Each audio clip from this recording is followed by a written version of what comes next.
मैं लक्ष्मी यादव विज्ञान विषय के साथ क्लास 8 की साइंस में चैप्टर 7 को हम कंटिन्यू कर रहे हैं। अभी हम लोग जानेंगे टिश्यू के बारे में। किसके बारे में? टिश्यू के बारे में। टिश्यू जो होते हैं वो क्या होते हैं? कोशिकाओं के समूह होते हैं। क्या होते हैं? कोशिकाओं के समूह होते हैं। ग्रुप ऑफ द सेल, कोशिकाओं का समूह। सिमिलर इन ओरिजिन, इनका उत्पत्ति जो होगा समान होगा और संरचना भी समान होगी और ये स्पेशल टाइप के फंक्शन को करेंगे। जो टिश्यू होंगे उनका विशेष प्रकार का क्या होगा? कार्य होगा। ये है क्या? ऊतक की परिभाषा, टिश्यू की परिभाषा। अब हम लोग जानेंगे पादप टिश्यू के बारे में, प्लांट टिश्यू के बारे में, जो पौधों में ऊतक पाए जाते हैं उसके बारे में। तो पौधों में ऊतक जो होते हैं वो मुख्यतः 2 प्रकार के होते हैं। मुख्य रूप से कितने प्रकार के होंगे? 2 प्रकार के। पहला है मेरिस्टेमेटिक और दूसरा है परमानेंट। मेरिस्टेमेटिक मतलब होता है विभाज्य ऊतक, मतलब जो बार बार क्या करेंगे? डिवाइड करेंगे। डिवाइड कर करके संख्या में क्या करेंगे? बढ़ाएंगे, संख्या को बढ़ाएंगे, तभी तो पेड़ की लंबाई बढ़ेगी, चौड़ाई बढ़ेगी। और दूसरे होते हैं परमानेंट टिश्यू, जो इन्हीं के पार्ट होते हैं लेकिन एक टाइम के साथ साथ वो परमानेंट हो जाते हैं, उनमें डिवीजन की क्षमता खत्म हो जाती है। आइए जानते हैं मेरिस्टेमेटिक और परमानेंट टिश्यू के अंतर को। पहला है जो मेरिस्टेमेटिक टिश्यू होंगे इनकी साइज छोटी होगी, स्मॉल इन साइज। लेकिन जो परमानेंट टिश्यू होगा ये पूरी तरह से डिवाइड कर चुका होगा, अस्थायी हो जाएगा, तो इसकी साइज क्या होगी? बड़ी होगी। ठीक है। दूसरा जो है मेरिस्टेमेटिक टिश्यू जो होंगे इन सब की साइज एक जैसी होगी, आइसोडायमेट्रिक होंगे। इनकी मोटाई चौड़ाई जो होगी वो एक जैसे होंगे। जैसे ये देखिए सबकी साइज क्या है? सेम है। आइसोडायमेट्रिक, डायमीटर सबका बराबर है। तो जो मेरिस्टेमेटिक टिश्यू होंगे वो क्या होंगे? आइसोडायमेट्रिक होंगे शेप में। लेकिन परमानेंट टिश्यू जो होंगे इनका शेप क्या होगा? डिफरेंस। कोई ऐसा होगा, कोई ऐसा होगा, कोई ऐसा होगा, मतलब उनका जो शेप है वो एक जैसा सभी का नहीं होगा, डिफरेंट होगा। थर्ड पॉइंट है मेरिस्टेमेटिक टिश्यू नाम भी है तो ये कॉन्टिन्यूसली डिवाइड करेंगे।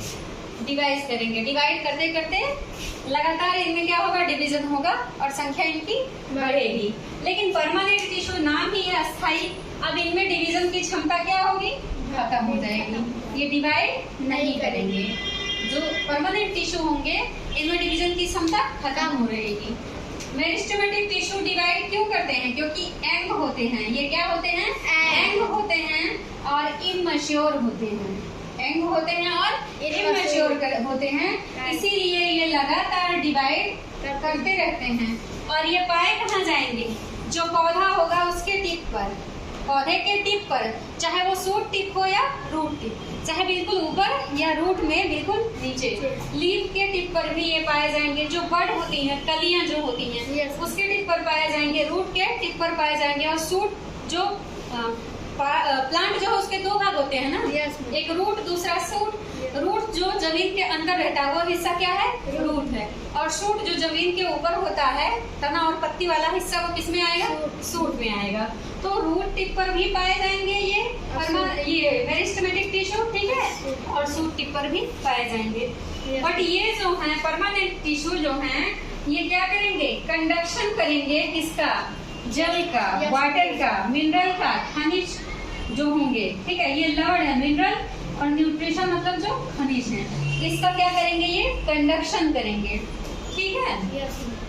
इसके अलावा अगली पॉइंट जो है वो है मेरिस्टेमेटिक टिश्यू जो होंगे, ये जो पौधों में हम लोग देखते होंगे ध्यान से, कहीं कट लग जाता है, घाव हो जाता है, मतलब उसकी छाल निकल जाए या कुछ, तो कुछ टाइम के बाद वो भर जाता है, उभार वहाँ बन जाता है, वो धीरे धीरे क्या होता है? भर जाता है।